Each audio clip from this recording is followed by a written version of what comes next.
السلام علیکم ورحمۃ اللہ وبرکاتہ۔ نحمدہ ونصلی علی رسولہ الکریم، اما بعد، وقال النبی صلی اللہ علیہ وسلم: سبع یجری للعبد اجرہن من بعد موتہ وهو فی قبرہ: من علم علما او اجرى نہرا او حفر بئرا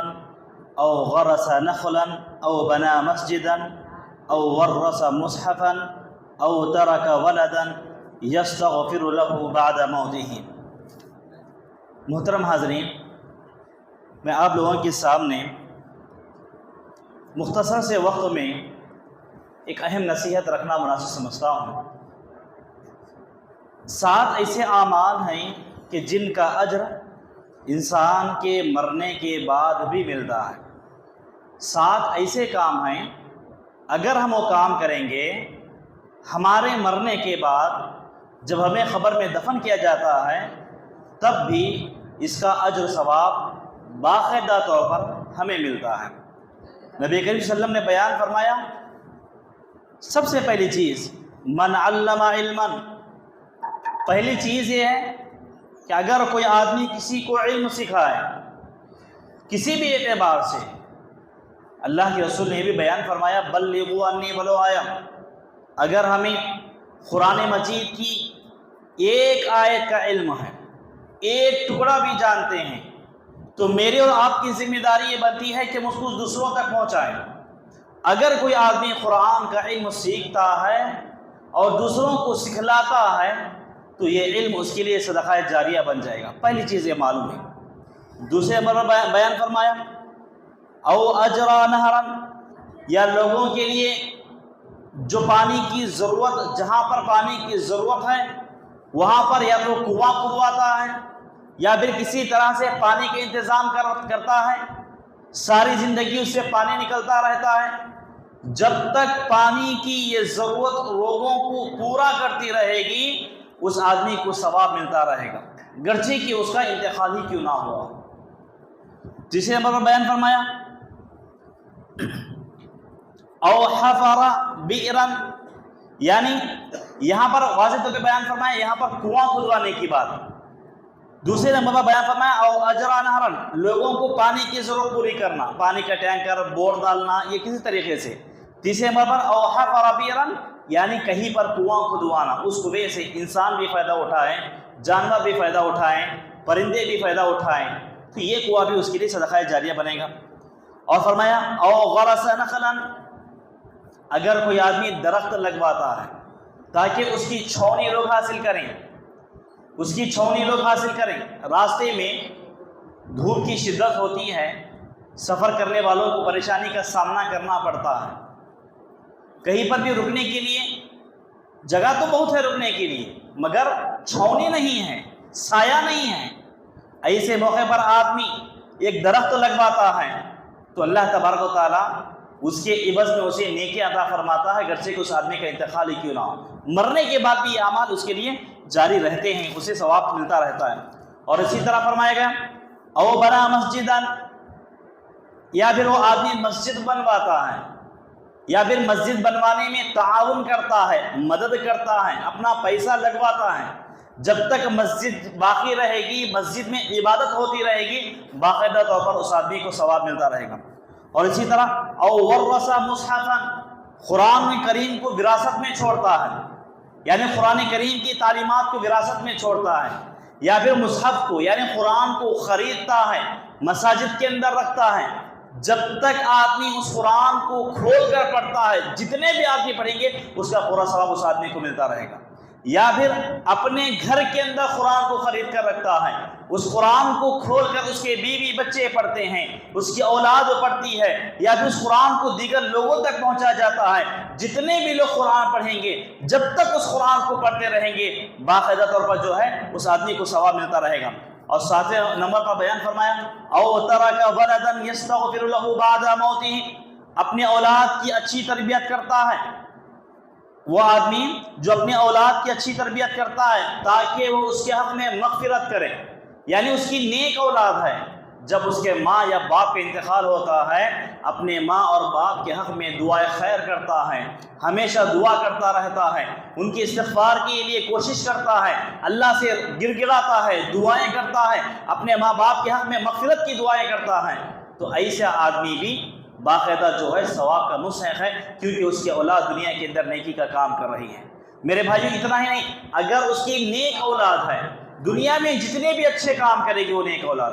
دنیا میں جتنے بھی اچھے کام کرے گی، مثلا نماز پڑھنا، روزہ رکھنا، صدقہ و خیرات کرنا، یا پھر لوگوں کی مدد کرنا، جتنے بھی اچھے کام کرتا رہے گا اس کا باقاعدہ ثواب جو ہے اس کے ماں باپ کو ہی ملتا رہے گا، کیونکہ انہوں نے اپنی اولاد کی تربیت اچھی کی۔ اسی کے بالمقابل اگر اولاد بگڑی ہوئی ہے، اگر اولاد خراب ہے، ماں باپ نے اس کی تربیت نہیں کی، ماں باپ نے اس کو نہیں سمجھایا، سدھارنے کی کوشش نہیں کی، بچپن میں بچے کی غلطیوں پر ایک تھپڑ رسید نہیں کیا، ماں باپ کا انتقال ہو گیا، یہ بچہ بڑا ہوگا فیوچر میں یا تو چور بنا یا زانی بنا یا پھر لوگوں کو ستانے والا بنا، ظالم جابر حاکم بن گیا یا کچھ بھی بن گیا، جو ساری کی سارے کام اسلام کے خلاف کر رہا ہے، شریعت کے خلاف کر رہا ہے، تو باقاعدہ وہ جب بھی گناہ کرے گا اللہ تبارک و تعالیٰ اس کو گناہ تو دے گا، ساتھ میں اس کے ماں باپ کو بھی گناہ ملے گا، کیونکہ اس نے اولاد کی تربیت نہیں کی، اس نے اولاد کو صحیح نہیں بنایا۔ اس لیے اولاد کی تربیت کرنا، اولاد کو ٹھیک بنانا، یہ والدین کی ایک اہم ذمہ داری بنتی ہے میرے بھائیوں۔ اسی طرح ایک اور حدیث ہے، اس حدیث کے اندر بھی 7 چیزوں کا تذکرہ کیا گیا، سیم حدیث ہے، البتہ اس میں ایک چیز کا تذکرہ کیا گیا، او بیتن لابن السبیل بناہو، یعنی وہ آدمی جو مسافر خانہ بناتا ہے۔ پہلی حدیث میں درخت کی بات لائی گئی، اس حدیث کے اندر مسافر خانے کی بات لائی گئی، یعنی جب کوئی مسافر آتا ہے اور آدمی کے رہن سہن کے لیے گھر بناتا ہے، یا پھر بس اسٹاپ کے جیسا کوئی انتظام کرتا ہے تاکہ وہ لوگ وہاں پر رہ سکیں، آرام سے سکون سے رہ سکیں، ان کو کوئی تکلیف نہ ہو، تو ایسے آدمی کو بھی اللہ تبارک و تعالیٰ کیا کرتا ہے، باقاعدہ ثواب پہنچاتا رہتا ہے، گرچہ کہ اس کا انتقال ہی کیوں نہ ہو جائے۔ میرے بھائیوں، اگر ہم ان احادیث کا مطالعہ کرتے ہیں تو سب سے پہلی بات یہ معلوم ہوتی ہے کہ ان چند اعمال کا تذکرہ اللہ تبارک و تعالیٰ نے بتلایا، اللہ کے رسول نے بیان کیا کہ اگر یہ اعمال انسان کے اندر آ گئے تو مرنے کے بعد بھی باقاعدہ انہیں ثواب ملتا رہے گا، ان کے گناہوں کی معافی ہوگی، ان کی درجات بلند ہوگی۔ اور اسی طرح یہ بھی بیان اللہ کے وسلم سے ایک سوال کیا گیا، اے اللہ کے رسول صلی اللہ علیہ وسلم کون سا صدقہ افضل ہے؟ تو میرے بھائیوں،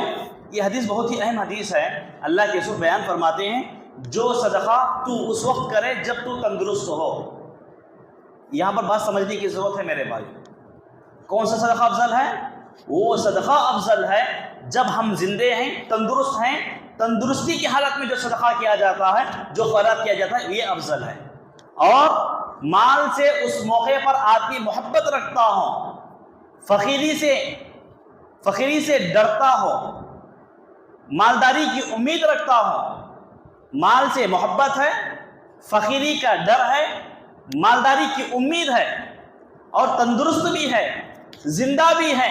ایسے موقع پر اگر کوئی آدمی صدقہ کرتا ہے، یہ صدقہ افضل ہے، یہ خیرات افضل ہے، کیونکہ مال سے محبت ہے، مگر اس کے دل میں یہ بات بھی آ گئی مجھے تو مال سے محبت ہے، مگر اللہ کا حکم ہے کہ اللہ کے راستے میں مجھے خرچ کرنا ہے۔ فقیری سے ڈر ہے، مگر اس کے دل میں یہ بھروسہ ہے میرا اللہ مجھے پالے گا، میرا اللہ میری حفاظت کرے گا۔ مالداری کی امید ہے، اس کے دل میں یقین ہے میں مالدار رہوں یا غریب رہوں، بس مجھے جنت ملے اور میں اللہ کے سامنے ذلیل نہ ہو جاؤں، اس امید سے جو ہے وہ اپنے مال کو اللہ کے خاطر اللہ سے ڈرتے ہوئے خیرات کرتا ہے، تو یہ صدقہ افضل ہے۔ آج کل ہوتا یہ ہے زمانے میں جب لوگوں کا انتقال ہوتا ہے تو آج کل کے زمانے کے لوگ کیا کرتے ہیں، ان کے نام پر خیرات کرتے ہیں، صدقہ کرتے ہیں۔ یہ تو اچھی بات ہے کیونکہ نیک اولاد ہے، تربیت کی گئی ہے، یہ بھی ثواب میت کو ضرور پہنچے گا۔ مگر بعض ایسے بھی لوگ ہیں جو میت کے نام پر قرآن خوانی پڑھتے ہیں، میت کے نام پر روزہ رکھتے ہیں، میت کے نام پر جانوروں کو ذبح کرتے ہیں، یہ تمام چیزیں شرک کے اندر شامل ہو جاتی ہیں میرے بھائی۔ قرآن اگر میں پڑھوں گا تو مجھے ثواب ملے گا، قرآن خوانی کرنا، گھروں میں قرآن پڑھانا، کسی کا انتقال ہونے پر بچوں کو بلا کر قرآن ختم کرانا یا قرآن کی مخصوص صورتیں مخصوص آیتیں پڑھانا یا کنکر گنانا وغیرہ تمام چیزیں شرک کے اندر شامل ہیں میرے بھائیوں۔ کیوں میرے بھائیوں؟ اس حدیث کے اندر اللہ کے رسول نے یہی بیان فرمایا کہ جب آدمی زندہ ہے تو زندگی کے اندر یہ 7 اعمال کریں، مرنے کے بعد نہیں، زندگی کے اندر اپنی طاقت کے حساب سے یہ 7 اعمال کرے گا تبھی اسے اجر و ثواب ملے گا میرے بھائیوں۔ تو انسان جب تک زندہ ہے نیک اعمال کرنا ہے، مرنے کے بعد یہ امید لگانا کہ میرے بیٹے میری بیٹیاں میرے حق میں صدقہ کریں گے، میرے حق میں خیرات کریں گے، یہ ناانصافی کی بات ہے۔ تو یہ کوئی فائدہ عمل نہیں ہوگا، یہ عمل کا کوئی فائدہ نہیں ہوگا۔ تو بات یہ پتہ چلی کہ جب انسان کا انتقال ہو جاتا ہے تو اس کے حق میں قرآن خوانی کرانا، ایصال ثواب کی نیت سے کوئی اور کام کرانا، آج کل تو بہت زیادہ شرک و بدعت ہمارے یہاں رواج میں پایا جا رہا ہے، یا تو قرآن خوانی، اور بعض ایسے بھی لوگ ہیں کہ ان کے نام پر کھانا پکا کر کھلاتے ہیں۔ یہ تمام چیزیں شرک کے اندر اور بدعت کے اندر شامل ہیں، اور باقاعدہ تمام کی تمام چیزیں گناہوں کے اندر شامل ہو جاتی ہیں۔ میرے بھائیوں ایک آخری بات، ایک آخری حدیث سنا کر اپنی بات ختم کرنے کی کوشش کروں گا۔ ایک اور حدیث ہے، حضرت ابو ہریرہ رضی اللہ عنہ سے مروی ہے، اللہ کے رسول صلی اللہ علیہ وسلم بیان فرماتے ہیں اذا مات الانسان انقطع عنه عمله الا من 3 الا من صدقة جاریہ او علم ينتفع به او ولد صالح يدعو له۔ اس حدیث کے اندر اللہ کے رسول نے بیان فرمایا جب انسان فوت ہو جاتا ہے اس کے سارے اعمال ختم ہو جاتے ہیں، اس کے سارے اعمال منقطع ہو جاتے ہیں، 3 اعمال اس کے ساتھ باقی رہتے ہیں مرنے کے بعد، 3 اعمال اس کے ساتھ ہمیشہ باقی رہتے ہیں۔ نمبر 1 صدقہ جاریہ، جو اس نے اپنی زندگی کے اندر تندرستی کی حالت میں اللہ کو راضی کرنے کے لیے اپنی جیب کو خالی کیا تھا، اللہ کے راستے میں مال کو خرچ کیا تھا، غریبوں کی مدد کی تھی، مسکینوں کی مدد کی تھی، بیوہ عورتوں کی مدد کی تھی، غریب بچوں کا سہارا بنا تھا، یعنی اپنے مال کو اللہ کی راہ میں خرچ کرتا رہا، کہیں پر مسجد بنائی یا کہیں پر جہاں پر پانی کی ضرورت ہے وہاں پر کنواں کھدوایا، یا پھر بور کا انتظام کیا، یا پھر مسجد کے اندر جس چیز کی ضرورت ہے مثلا فیان لائٹ وغیرہ کا انتظام کیا، یہ تمام چیزیں صدقہ جاریہ کے اندر آ جاتی ہیں میرے بھائی۔ اگر اس نے زندگی کے اندر اچھے کام کیے تو یہ اچھے اعمال اس کے لیے کام آئیں گے۔ دوسرے نمبر پر بیان فرمایا ایسا علم جس سے فائدہ اٹھایا جائے، اس نے قرآن حدیث کا علم سیکھا، دوسروں کو علم سکھلایا، دوسروں کو فائدہ پہنچانے کی کوشش کی، جب تک اس کا علم دنیا میں پہنچتا رہے گا، اس کی باتیں لوگ سیکھ کر دوسروں تک سناتے رہیں گے تو یہ باقاعدہ اسے ثواب ملتا رہے گا۔ مثال کے طور پر ایک استاذ کی مثال یہ کیا ہے، ایک آدمی نے قرآن کا علم حاصل کر لیا، اس کے بعد کیا کرتا، مدرسے میں استاد بن کر بچوں کو پڑھاتا، قرآن سیکھنے پر اللہ تعالیٰ نے اسے اجر دے دیا۔ کیا سیکھنے کے بعد دوسروں کو سکھایا۔ جب تک اس کے پاس پڑھنے والے طلبہ سیکھیں گے اس پر عمل کریں گے باقاعدہ ان کا ثواب بھی اس کو ملتا رہے گا۔ پھر وہ طلبہ مدارس سے فارغ ہو جائیں گے، وہ بھی کسی مدرسے میں استاد بنیں گے، وہ وہاں پر بچوں کو پڑھائیں گے، یہ سلسلہ قیامت تک جاری رہے گا۔ علم سیکھ کر سکھانا بہت ضروری ہے میرے بھائی۔ علم سیکھ لے کر خاموش نہیں بیٹھنا، جو علم ہمیں حاصل ہوا ہے اس علم کو دوسروں تک پہنچانا یہ بہت ضروری بن جاتا ہے۔ یہ سلسلہ قیامت تک بھی چلتا رہے گا انشاءاللہ۔ تو باقاعدہ وہ آدمی کے مرنے کے بعد بھی جو ہے اس کو ثواب ملتا رہے گا۔ اور تیسرے نمبر بیان فرمایا نیک اولاد جو اس کے حق میں دعا کرتی ہو، نیک اولاد جو اس کے حق میں دعا کرتی ہے۔ اولاد تو رہے گی، اگر نیک نہیں ہے بد ہے تو کوئی فائدہ نہیں۔ اولاد نیک ہو اور اپنے ماں باپ کے حق میں، مرے ہوئے ماں باپ کے حق میں دعا ہمیشہ کرتی رہے تو ایسے ماں باپ کو بھی جو ہے ثواب ملتا رہے گا۔ میرے بھائیوں انہی باتوں پر اپنی بات کو ختم کرتے ہوئے بس خلاصے کے طور پر یہ بات بتانا مناسب سمجھتا ہوں، تو انسان جب مر جاتا ہے تو انسان کے ساتھ کوئی چیز نہیں آتی، صرف اس کے اعمال اس کے ساتھ باقی رہتے ہیں، یا تو اچھے اعمال یا تو پھر برے اعمال اس کے ساتھ باقی رہتے ہیں۔ تو لہٰذا